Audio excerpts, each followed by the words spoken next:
భక్తులందరికీ నమస్కారం అండి.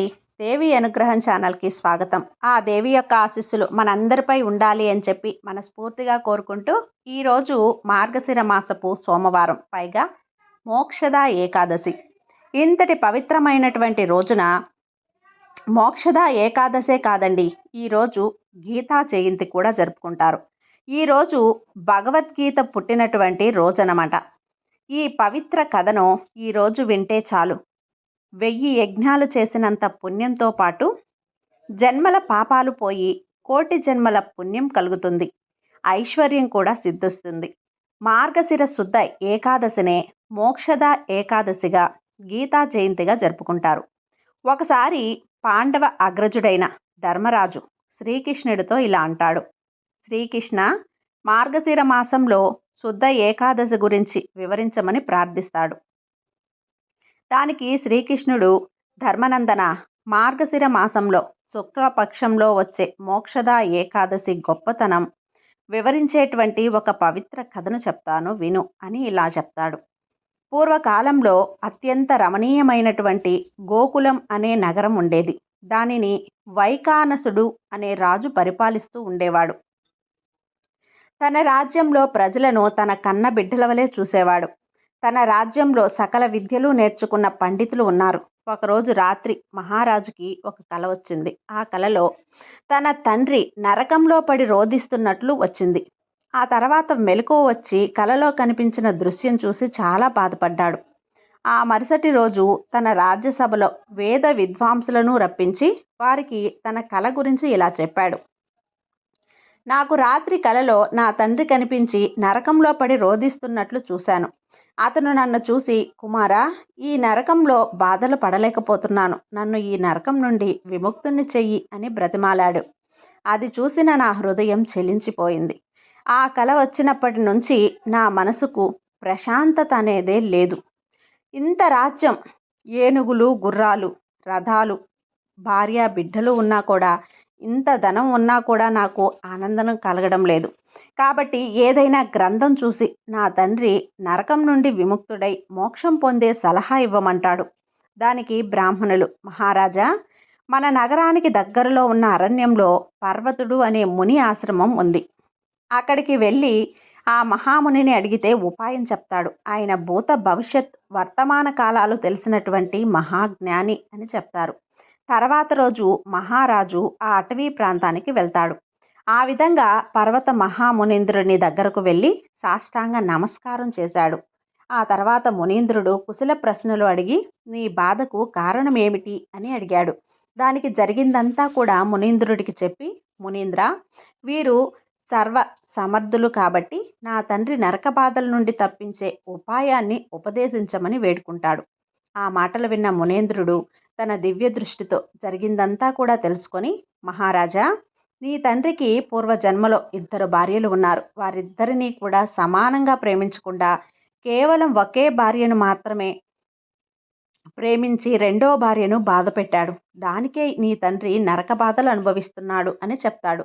మహాముని చెప్పిన మాటలు విన్న మహారాజు, మునీంద్ర, జరిగిందేదో జరిగిపోయింది. కానీ ప్రస్తుతం నా తండ్రి నరకం నుండి బయటపడేసే ఏదైనా వ్రతం కానీ దానం కానీ ఉన్నదా, నాకు ఉపదేశించండి అని అంటాడు. దానికి మునీంద్రుడు, మహారాజా, మార్గశిర మాసంలో శుక్లపక్షంలో వచ్చే ఏకాదశి రోజు నీవు ఈ పరివారము అంతా కూడా ఉపవాస వ్రతం ఆచరించండి. ఆ వ్రతం చేసినందువల్ల నీకు పుణ్యాన్ని నీ తండ్రి కొరకు ధారబోయొచ్చు.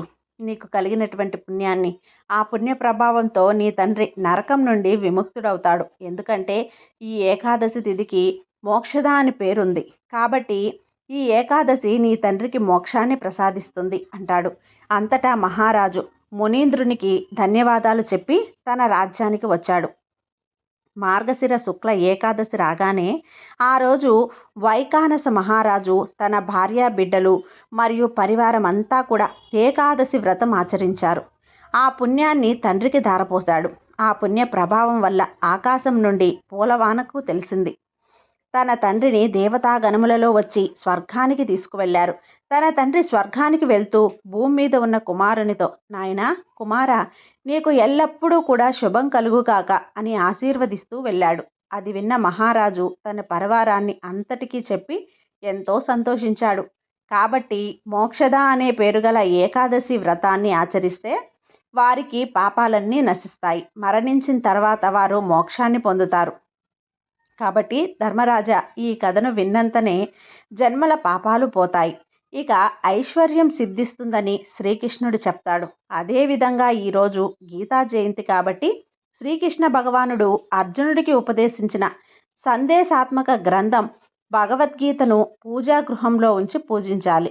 ఈరోజు గీతా పారాయణం చేసిన వారి సమస్త పాపాలు పోతాయి, సకల శుభాలు కలుగుతాయి. ద్వాపర యుగం అంతంలో శ్రీకృష్ణుణ్ణి అవతారం చాలించడంతో కలియుగం మొదలవుతుంది. మనం ప్రస్తుతం ఉన్న యుగమే కలియుగం.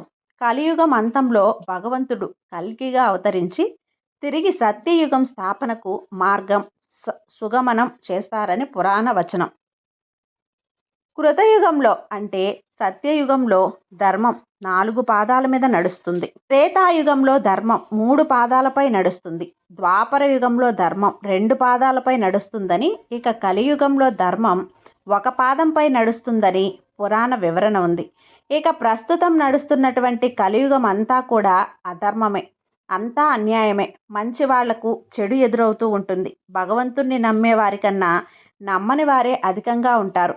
పురాణాల ప్రకారం సత్యయుగం నుండి కలియుగానికి చేరుకునే క్రమంలో మానవుని సగటు ఎత్తు, ఆయు ప్రమాణం, తెలివితేటలు తగ్గుతూ వచ్చాయి. సత్యయుగంలో 1,00,000 సంవత్సరాలు జీవిస్తే త్రేతాయుగానికి 10,000కు చేరుకుంటుంది. వాల్మీకి రామాయణం ప్రకారం రాముడు 11,000 సంవత్సరాలు జీవించాడు. ద్వాపర యుగంలో శ్రీకృష్ణుడు 125 సంవత్సరాలు జీవించాడు. ద్వాపర యుగం అంతంలో శ్రీకృష్ణుడు అవతారం చాలించడంతో కలియుగం మొదలవుతుంది. ప్రస్తుతం కలియుగంలో మానవుని ఆయుష్ 100 ఏళ్ళు కంటే తక్కువ. కలియుగం అంతే దశకు వచ్చేసరికి ఆయు ప్రమాణం 12 ఏళ్లకు పడిపోతుందని భగవద్గీతలో వివరించడం జరిగింది.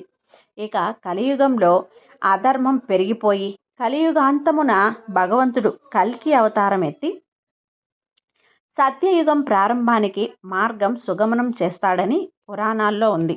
పూర్వం ఇక్ష్వాకు వంశంలో రుక్మాంగదుడు అనే రాజు ఉండేవాడు. అతడు పరమ విష్ణు భక్తుడు.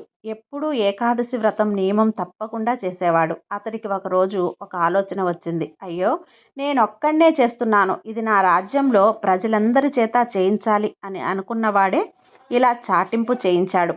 ఇవాళ నుంచి రాజ్యంలో 8 ఏళ్ళు దాటిన వాళ్ళ దగ్గర నుండి 80 ఏళ్ళ వరకు అందరూ కూడా ఏకాదశి ఉపవాసం ఉండాలి, విష్ణు పూజ చేయాలి. అలా కాకుండా ఎవరైనా భోజనం చేస్తే వారికి తీవ్ర శిక్ష వేస్తాను అంటూ చెప్తాడు.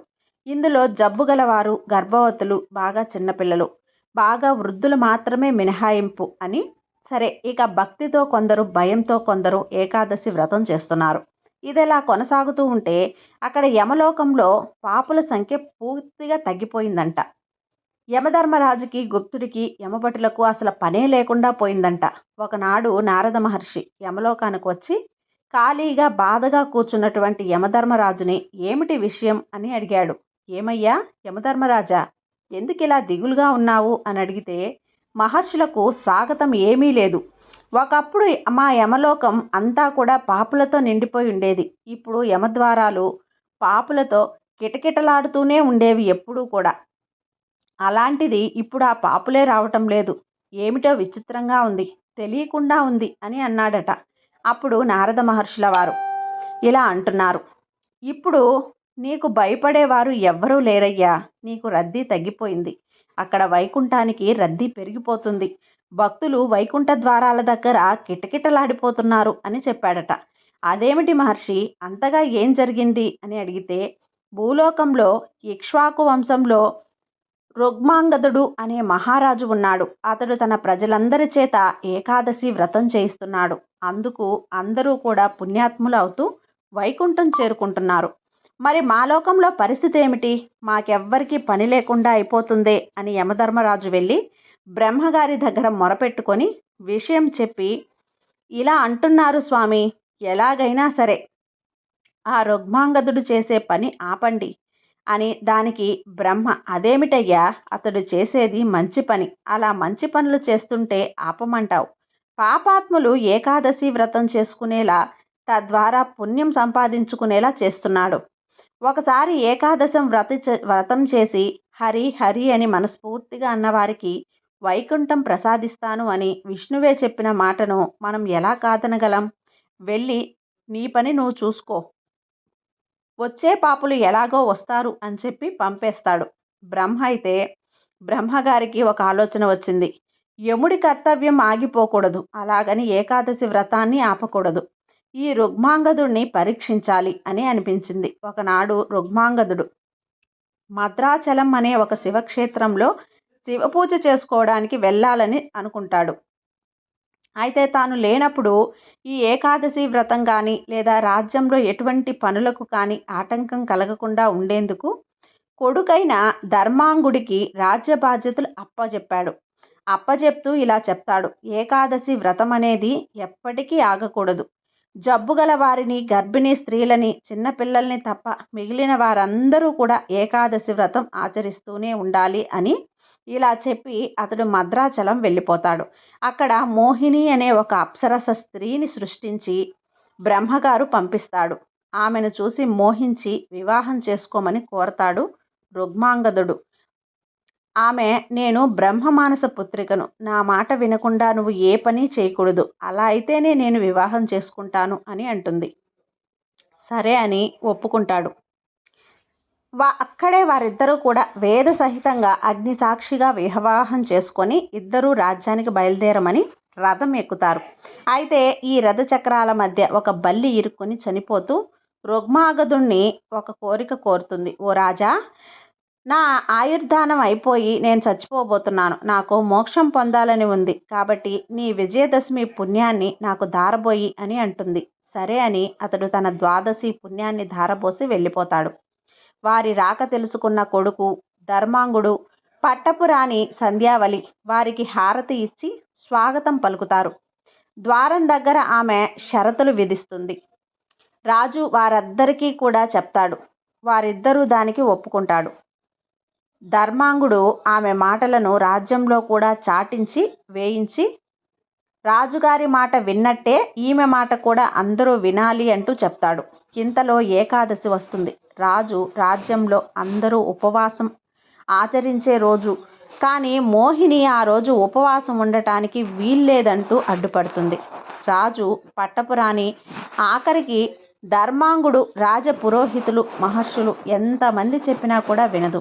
పైగా ఆ వ్రతం సన్యాసులకు, భర్త చనిపోయిన పూర్వ సువాసనలకు మాత్రమే, మీరెవరూ ఉండడానికి వీల్లేదంటూ గొడవ చేస్తుంది. దానికి రాజు, నువ్వేం చేయమన్నా చేస్తాను, కానీ నేను నా వ్రత నియమాన్ని భంగపరచలేను అని ఎంతో బ్రతిమలాడతాడు. దానికి మోహిని ఇలా అంటుంది. అలా అయితే నీ కొడుకు తల నరికి నా చేతిలో పెట్టు, అలా అయితే నువ్వు ఈ వ్రతం చేయటానికి నేను ఒప్పుకుంటాను అని అంటుంది. దానికి ధర్మాంగుడు చాలా సంతోషించి తండ్రిని తన తల నరికి ఆమె చేతిలో పెట్టమని చెప్తాడు. ఆ మాట విన్న తన తల్లి సంధ్యావళి కూడా, స్వామి, ఈ మే ఏకాదశి వ్రతభంగం అయ్యే కంటే మేం చనిపోవటం పెద్ద దుఃఖం కాదంటూ ఏడుస్తూ చెప్తుంది. వెంటనే రుగ్మాంగదుడు తన వరలో కత్తి తీసి ధర్మాంగుడి తల నరికి మోహిని చేతిలో పెడతాడు. అదంతా చూస్తున్న సంధ్యావళి కూడా మూర్ఛపోయి చనిపోయింది. మోహిని కూడా చేతిలో జీవం లేని తలను చూసి మూర్ఛపోతుంది. వెంటనే శ్రీమన్నారాయణుడు ప్రత్యక్షమై రుగ్మాంగదుడికి, కొడుక్కి, అతని భార్యకు మోక్షాన్ని ప్రసాదిస్తాడు. ఓ రాజా, నీ కుటుంబానికే కాదు, ఈ రాజ్యంలో ఏకాదశి ఆచరించిన వారికి, ఏకాదశి ఆచరిస్తున్న దాన్ని చూసిన వారికి, అంతేకాదు నీ రాజ్యంలో పుట్టిన ప్రతి ప్రాణికి కూడా వైకుంఠం లభిస్తుంది అని వరమిచ్చి అంతర్ధానమవుతాడు. మోహిని మూర్ఛ నుండి లేచేసరికి అందరూ చనిపోయి కనిపిస్తారు. రాజపురోహితుడు ఆమెను ఇప్పుడే భస్మమైపోమ్మని శపిస్తాడు. ఆమె బూడిద చేసేస్తాడు. అయితే ఆమె ఆత్మను తీసుకెళ్లటానికి కూడా వాయుదేవుడు అంగీకరించడట. ఆమెకు బ్రహ్మలోక ద్వారాలు కూడా మూసుకుపోయి ఆమె ఆత్మ అన్ని చోట్ల భ్రమిస్తూ కొన్ని వేల సంవత్సరాలుగా గంగా స్నానము, శివపూజలు, ఎన్నెన్నో ఏకాదశి వ్రతాలు ఎన్ని చేసినా కూడా మోక్షం లభించక మళ్ళీ మళ్ళీ జన్మిస్తూనే ఉంటుందట. కొన్ని వేల సంవత్సరాల తర్వాత ఆమెకు తిరిగి దైవత్వం ప్రాప్తించిందట. కాబట్టి ఏకాదశి వ్రతం ఇంత గొప్పదని చెప్పే ఈ కథను సూత మహర్షుల వారు సౌనకాది మహామునులకు, నారదుడు సనకనందన కుమారులకు చెప్పాడట. కాబట్టి ఇంతటి పవిత్రమైన ఈ కథను చదివిన, విన్నా, చెప్పినా, వినిపించినా కూడా జన్మల పాపాలు తొలగి సకల సౌఖ్యాలు కలుగుతాయి, మోక్షం ప్రసాదిస్తుంది. కాబట్టి వైకుంఠాన్ని చేరుతారు. ఈ కథ మీకు నచ్చింది అనుకుంటే లైక్ చేసి, సబ్స్క్రైబ్ చేసి, కామెంట్ చేసి, షేర్ చేసి కొంచెం సపోర్ట్ చేయండి. ఓం నమో నారాయణాయ. ఓం నమో వాసుదేవ భగవతే నమః.